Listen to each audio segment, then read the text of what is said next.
বাজে বিকেল 4:30 বাপি। হ্যাঁ 4:30 সময় রেডি হয়ে একদম বেরিয়ে পড়ছি, যাচ্ছি কৃষ্ণনগর। আমার নাতনির অন্নপ্রাশন বলে কথা, এই বয়সে নাতনিও হয়ে গেছে। তো যাই হোক হচ্ছে সাজুগুজু করে আমি, মা হচ্ছে সামনে বাকি আছে, তোজো আছে, দেখাচ্ছি দাঁড়াও। তো শুরু করলাম এখন থাকতে ভিডিও, সকাল থেকে শুরু করিনি। তো সাথে দেখো দেখো এখানেও একটা পুচকুর অন্নপ্রাশন হচ্ছে। এই যে বাপি তোজো বেরিয়ে পড়ছি, সাথে থেকো, দেখতে থাকো, ঠিক আছে? চলো এখন যাচ্ছি স্টেশনে। আজকে অক্ষয় তৃতীয়া, তো দোকানে দোকানে হচ্ছে ইয়ে হচ্ছে, পুজো হচ্ছে, আবার আজকে অন্নপ্রাশনেরও ডেট আছে।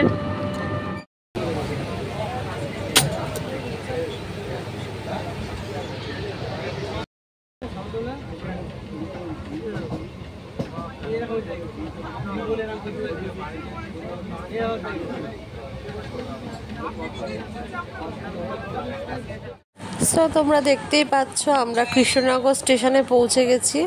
এখানে বাপি তোজোকে নিয়ে হাঁটছে আর মা পেছনে আসছে। আর আমি ভাবছিলাম কথা বলবো কি বলবো না, তারপরে ভাবলাম যে না, ভয়েসই দিয়ে দেবো। টোটোতে উঠে পড়েছি দিদিভাইদের বাড়িতে যাওয়ার উদ্দেশ্যে।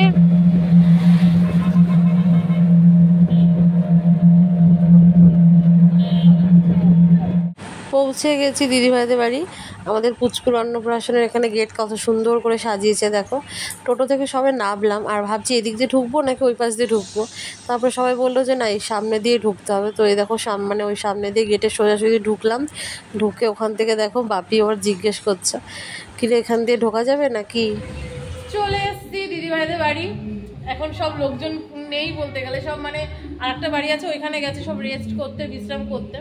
আর এখন এই দেখো তোজো ছাদের দিকে যাওয়ার প্ল্যানিং করছে, এদিকে বাপি দাঁড়িয়ে আছে আর লোকজন সব ওদিকে আছে। মানে বাইক চলছে তো, গানের আওয়াজ, তার মধ্যে সবার সামনে ভিডিও করতে ঢুনি কেমন কেমন লাগছে। তো যাই হোক চলো, এসে গেছি, পরপর কি হয় না হয় শেয়ার করব, দেখতে থাকো।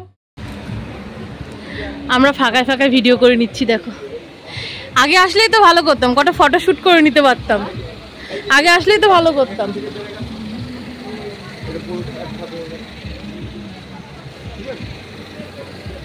এখানে হচ্ছে সব রান্না বান্নার আয়োজন। দেখি সরমা একটু যাই। ও বাবা, এ তো যাওয়ার একটা বিরাট বড় সমস্যা। এইরকম হলো কেন যাবো? এই যে মাঝখানটা, ও হ্যাঁ হ্যাঁ, ও আচ্ছা, কাঠের কাজ করতে হবে।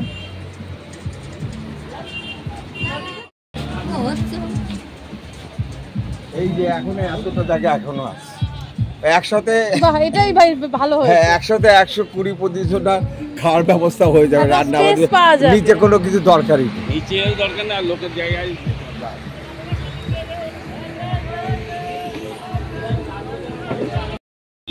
ওইখানে চলছে ফটোশুট,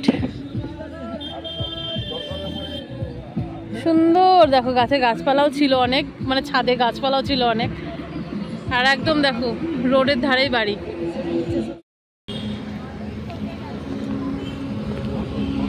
আমরা একটুখানি বাইরে হাঁটাহাঁটি ঘোরাঘুরি করছিলাম, এখন আবার বাড়ির সামনে এসে দাঁড়ালাম।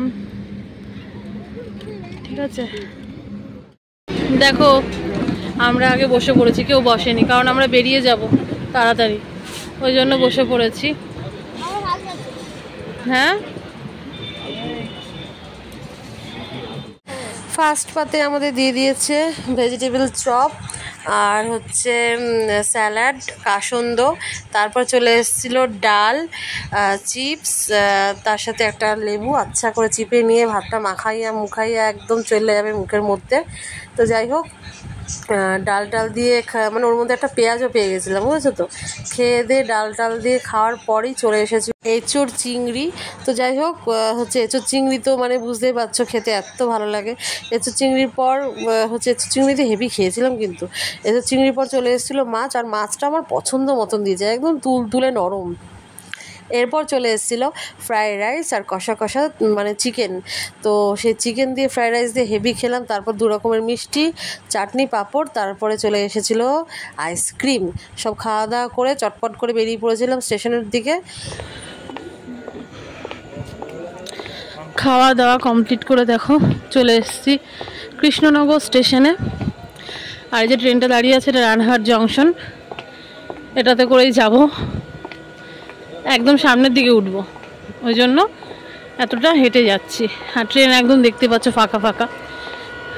এই সময় মানে লাস্ট টাইম তো, এই সময় ট্রেনগুলো ফাঁকা ফাঁকাই থাকে। আসো এদিকে আসো, দাদা না আসবে, এই যে মা হেঁটে আসছে। ট্রেনে উঠলাম সবে আর ট্রেনটাও ছেড়ে দিয়েছিলাম, আর আমি একদম আরাম করে বসে আছি। এখানে মা বাপি সব বসে আছে,